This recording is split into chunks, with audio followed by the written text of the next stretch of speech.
sky over Fairview woke under a heavy grey mist, thick enough to make it feel like the entire town was grieving.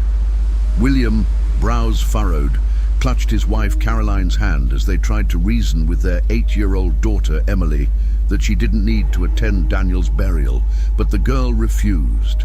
Her stare was steady and solemn, not the look of a child unaware of the gravity of death. "I need to say goodbye," she said firmly, holding a white flower she'd picked from the front yard. Emily's insistence was so earnest that her parents eventually gave in. They couldn't quite explain why, but there was something in her voice that made it impossible to argue. The town cemetery lay just beyond the outskirts, behind an old rusted gate that groaned when the wind passed through. The tombstones stood in silent rows among withered trees and damp soil, soaked from the night's drizzle. Daniel's small white casket rested near the freshly dug grave. Few words were spoken. Most of the attendees kept their voices low, as if even sound itself might offend something unseen nearby. What unsettled William wasn't the quiet, but the glances. Other parents from Emily's school were present, but none spoke of the boy. Some didn't even approach the casket, and Daniel's own parents, standing in the back, weren't crying. They exchanged tense looks, like they shared a secret no one else dared admit. Amid that heavy stillness, Emily slipped away. William thought she'd just stepped forward to lay her flower, but when he turned to check on her, she was gone. "Where did she go?" murmured Caroline, gripping his arm tightly. They searched among the mourners. Nothing.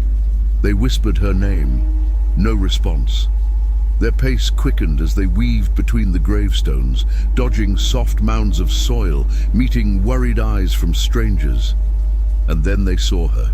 Emily was walking calmly out of the small storage shed near the entrance, the groundskeeper's shack.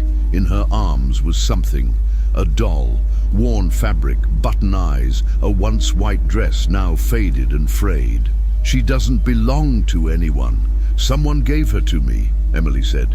William wanted to ask more, but something in her tone stopped him. He didn't know it at the time, but that phrase and that doll would mark the beginning of everything. If you're drawn to stories like this, make sure to subscribe, tap the bell, and tell us in the comments what's been the most chilling experience you've ever lived. Because what William and Caroline were about to face hadn't even begun. William couldn't shake the image of how Emily held that doll. It wasn't like when she was younger and hugged her stuffed animals. There was something different now. Too much care. A silent attachment. The drive home was tense. Caroline tried to break the silence with gentle words, but the girl said nothing. She just stroked the doll's yarn hair like it was something alive. Before starting the car, William gently asked her where exactly she'd found it. "A man told me I could keep it. He said nobody wanted her," Emily replied. Her voice was soft, empty of emotion. That triggered an alarm in his mind. What man? Who lets a child take something from a place like that? He decided to return. He walked quickly under the grey sky back to the maintenance shack where she'd come from. The metal door was ajar. Inside, the musty air clung to the walls. Among dusty tools and faded papers, an elderly man sat hunched over. His face was sunken, beard untrimmed, eyes shadowed like someone who hadn't slept in days. He wore a stained shirt and dirt-crusted boots. "Did you let my daughter take that doll?" William asked bluntly. The man looked up with dull, tired eyes and nodded slowly. "Yeah, it'd been sitting there for ages. In the corner. Nobody wanted it. It was useless. Why not throw it out?" William pressed. The groundskeeper hesitated. He lowered his gaze and shrugged, as if trying to shake off something unseen.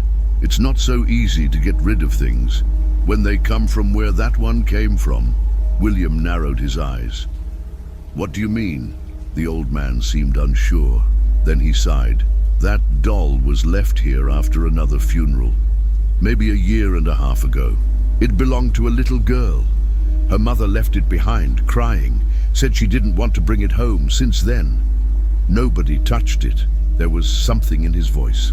more than resignation. It was fear, a discomfort impossible to mask, like he himself had felt watched, day after day, with that forsaken thing nearby. William thanked him, though he didn't know why, and returned to the car. Emily was waiting quietly.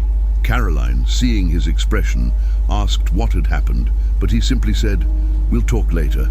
During the drive, the girl stared out the window, unblinking, the doll resting on her lap. Caroline thought about saying something, maybe suggesting they not bring it home. But when she saw her daughter so calm, so blank, she just whispered, "Leave it. It's just a toy. What harm can it do?" That question hung in the air like an unspoken curse, because the answer would come sooner than they ever expected. From the first day that doll entered the house, something shifted. It wasn't sudden. There were no flickering lights or slamming doors. It was quieter, more subtle.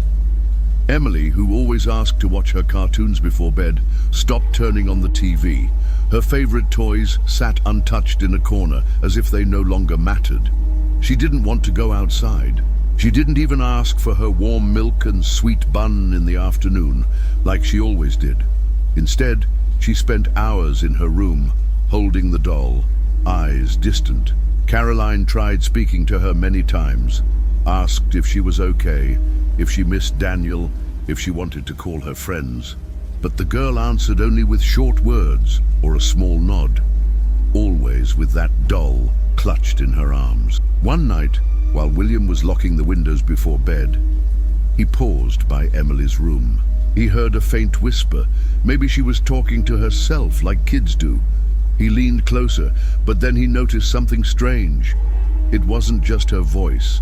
There was another, low, far off, like someone replying from deep inside the room. Frozen for a moment, he swallowed hard and pushed the door gently open. Emily was sitting cross-legged on the floor. She held the doll up in front of her, as if expecting it to whisper a secret. The nightstand lamp cast a soft glow, throwing shadows across the walls. The girl looked up calmly. "What is it, Daddy?" she asked, like nothing was out of place. William forced a smile. "Nothing, sweetheart. Just came to say good night." As he walked downstairs, his heart pounded. He didn't want to alarm Caroline, already in bed. He thought about what he'd heard, then told himself he was tired, that maybe the sound came from a neighbor's TV. But deep down, he knew better. The next morning, while making coffee, William tried to tell Caroline what had happened. She dismissed it. "She's hurting, Will. What happened with Daniel shook her. This is just how she's coping." He didn't argue, but he wasn't convinced either. Later that day, when she brought up some laundry, Caroline heard Emily singing. The tune was gentle, like a lullaby, but the words weren't familiar. They were strange, choppy, unnatural. She paused at the door, unsure whether to enter. And for the first time, she felt a flicker of fear. Emily's behavior wasn't improving. Days passed and her isolation deepened. Caroline, though still trying to explain things through emotion and grief, could no longer hide her concern.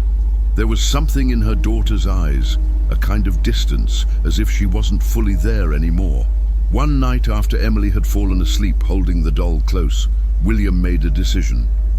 He waited in silence until the clock ticked well past midnight.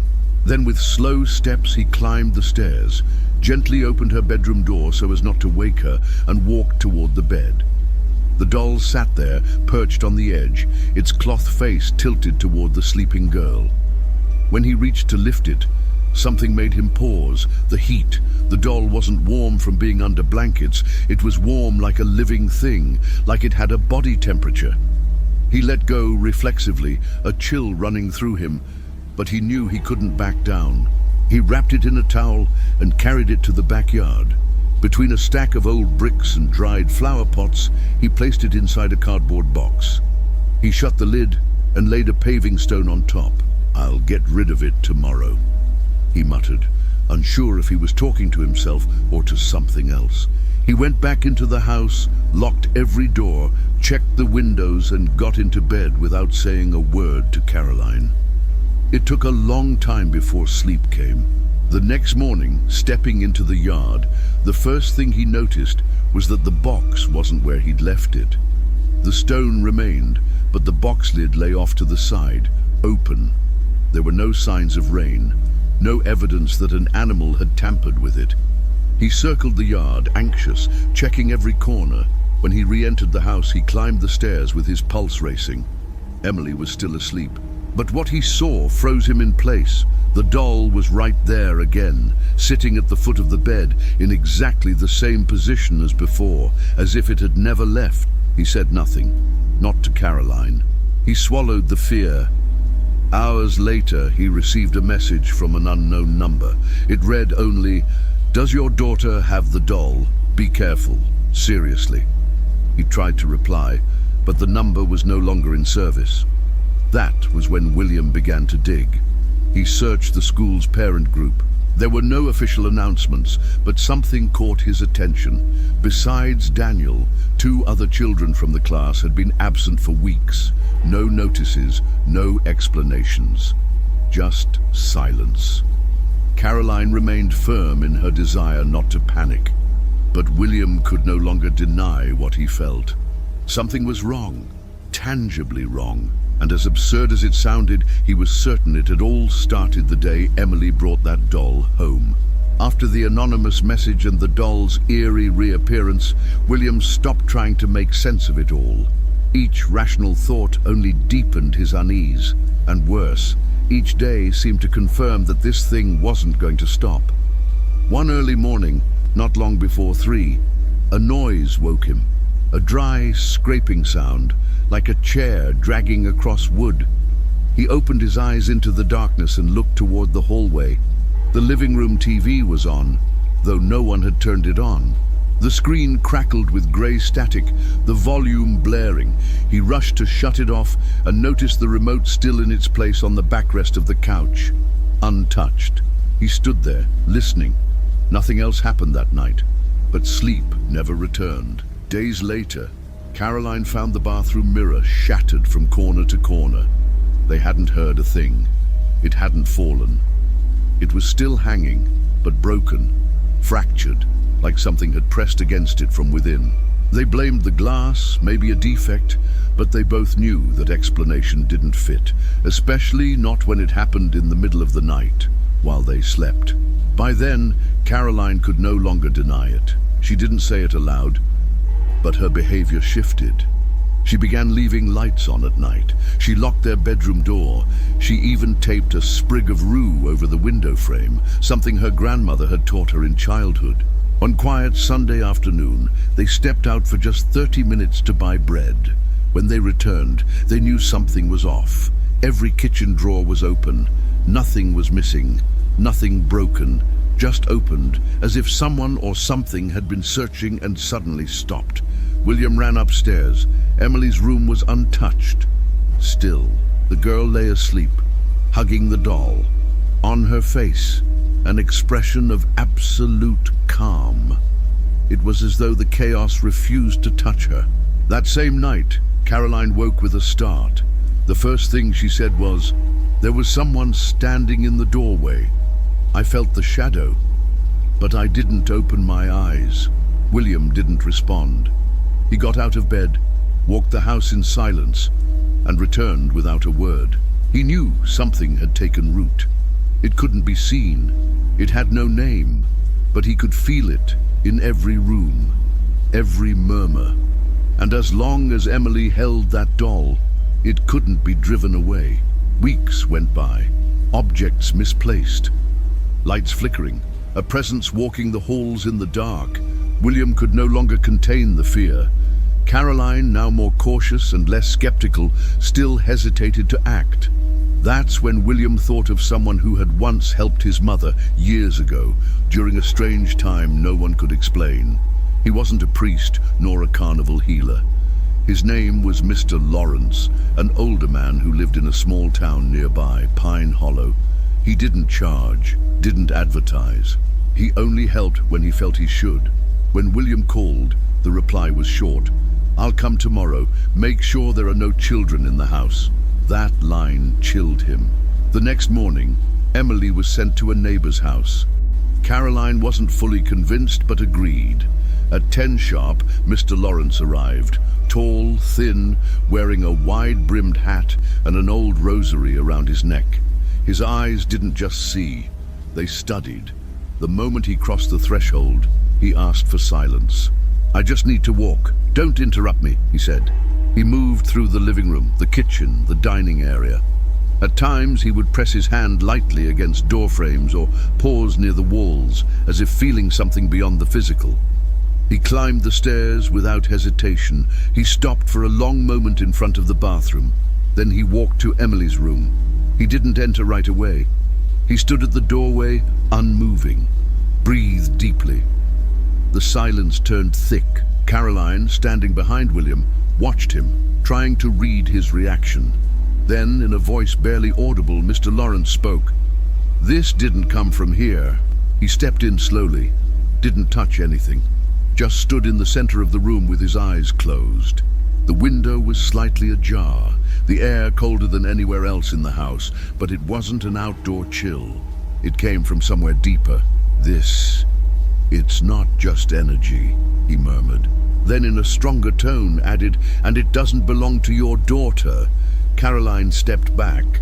William said nothing, but inside he knew he wasn't crazy. What he'd felt since day one was real. Mr. Lawrence turned to them. His face showed no shock, only resignation. "She's not possessed.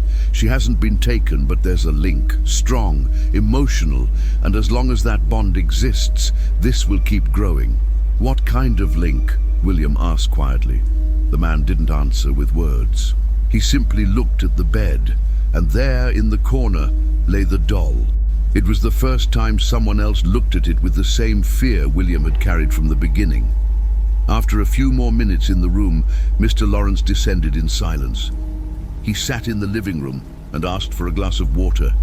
He drank slowly, as though knowing what he was about to say wouldn't be easy to hear. "The doll isn't alive, but something inside it was, or still is," he said plainly. "It's not a typical spirit. It doesn't wander freely. It's tied to that object. That's why your daughter became its channel." Caroline's lips tightened. Until then, she'd clung to logic. But faced with this man's steady words, the idea that something more was at play no longer seemed far-fetched. "What if we throw it away? Leave it far from here?" William asked, more hopeful than convinced. "It's not trash," Mr. Lawrence replied, "and it's not a toy. It's a vessel, and what's inside doesn't seek to scare, it seeks to stay. It feeds on attachment, on attention, on affection. If you throw it out, someone else will find it, and everything will start again." Silence weighed the room. Caroline looked to William, as if begging him to decide what she couldn't say aloud. "So what do we do?" he asked. "You have to destroy it," the medium said, "but not like you'd destroy a regular thing. You can't cut it or bury it. You must burn it, carefully, without fear, without speaking to it. And before sunrise, Mr. Lawrence gave simple instructions. Prepare a controlled fire, don't let the doll touch bare skin, and both of them must be present the entire time. Do it tonight, don't wait. The longer it stays, the stronger the bond becomes." That was all they needed to hear. That night they waited until Emily was in a deep sleep.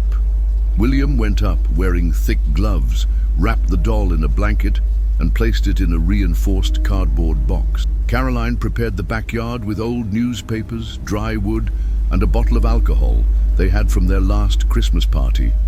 It was just past 4:30 a.m. when they placed the box in the center of a ring of bricks.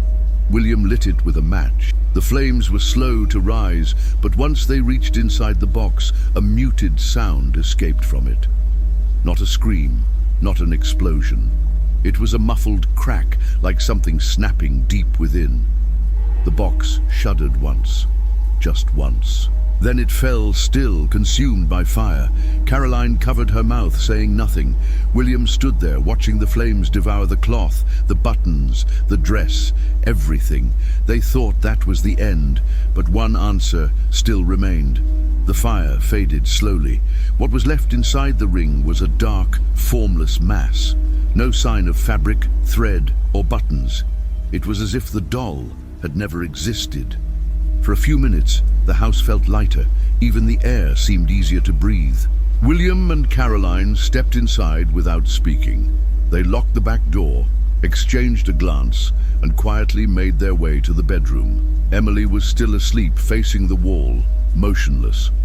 Caroline gently brushed her daughter's hair and tiptoed out without making a sound. When they finally lay down, sleep didn't come.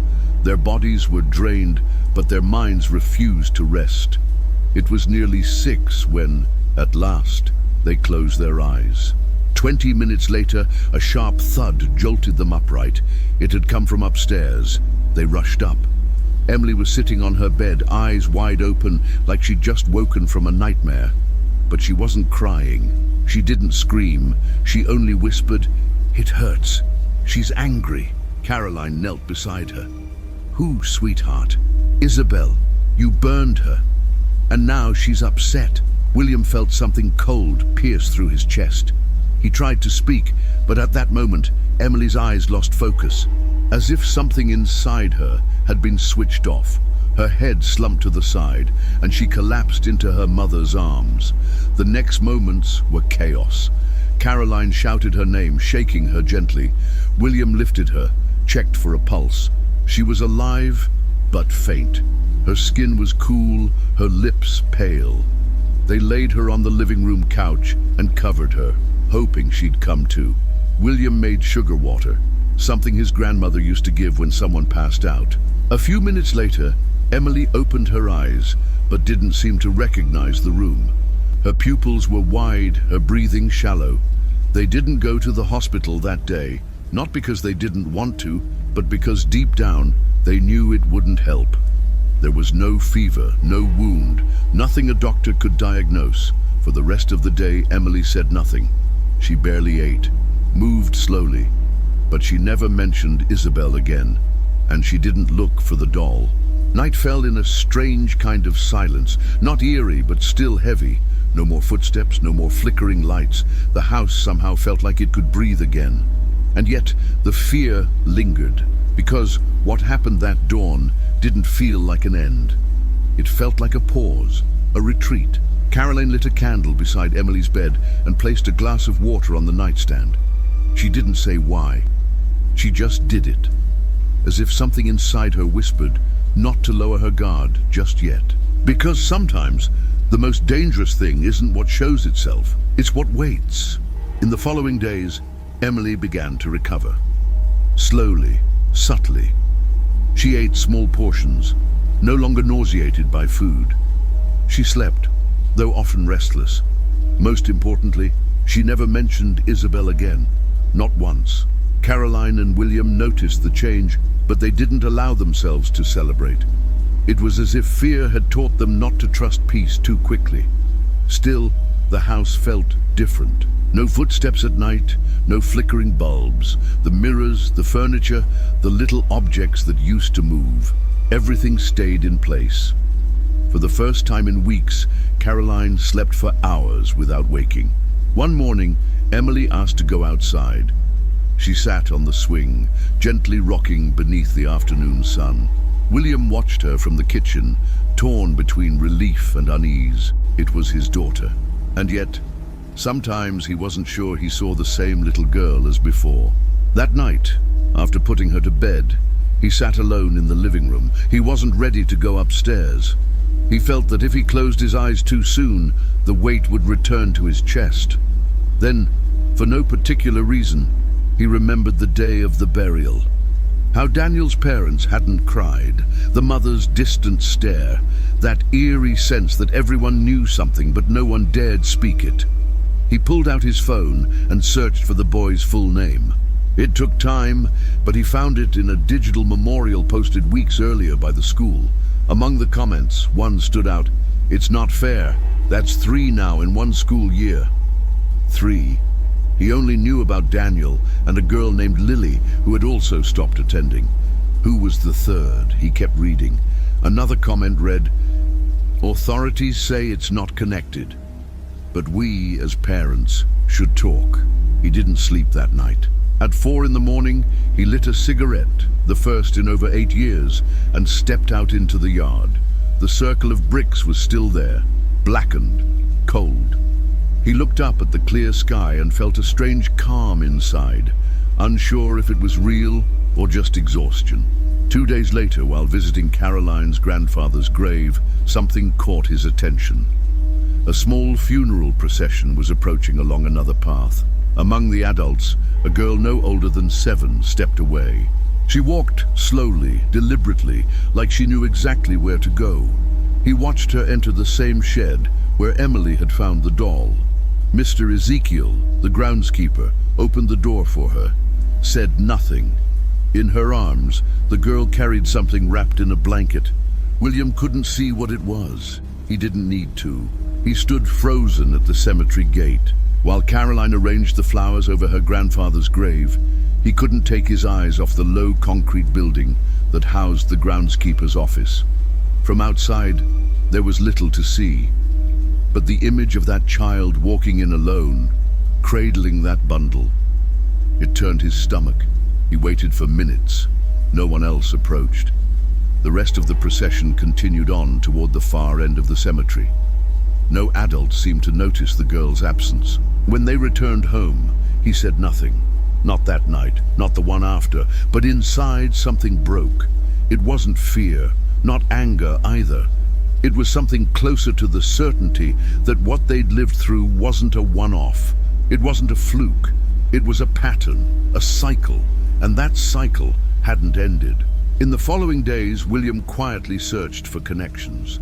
He spoke to other school parents, using innocent excuses. He noticed evasive glances, awkward silences. No one wanted to mention Daniel or the others who were missing. It was like an invisible pact held them together. Don't ask, don't tell. Caroline, meanwhile, tried to restore some normalcy. She cooked, played soft music, watered the plants. Emily kept improving, though she still had that distant look at times. She didn't ask about her doll anymore. She didn't touch her old toys. Now, she just drew. One of her drawings caught William's attention. It was a room. Dark. A figure seated on the floor. Another, smaller one standing in front of it. No colors, just bold black lines drawn with unusual firmness for a child her age. When he asked what it was, Emily replied without looking up, "It's the place where things are kept when no one wants them." Her words hit like ice water. That night, while the house slept, William turned on his computer. He searched for stories of abandoned objects, children's funerals, any pattern that might shed light. What he found was scattered, confusing, forum posts, forgotten blog entries, fragments of testimony. But a common thread emerged. Small town cemeteries, girls, dolls, and long silences. No names, no accusations, only warnings. He thought again of the groundskeeper, that weary man with sunken eyes and heavy words. How many times had he seen this repeat? How many times had he opened that door to another child, another doll? William considered going back to the cemetery, to confront Mr. Ezekiel, to ask him the things no one else would.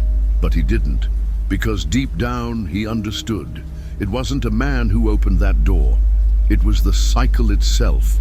And as long as there were those willing to look away, to stay silent, to leave it unbroken, it would continue.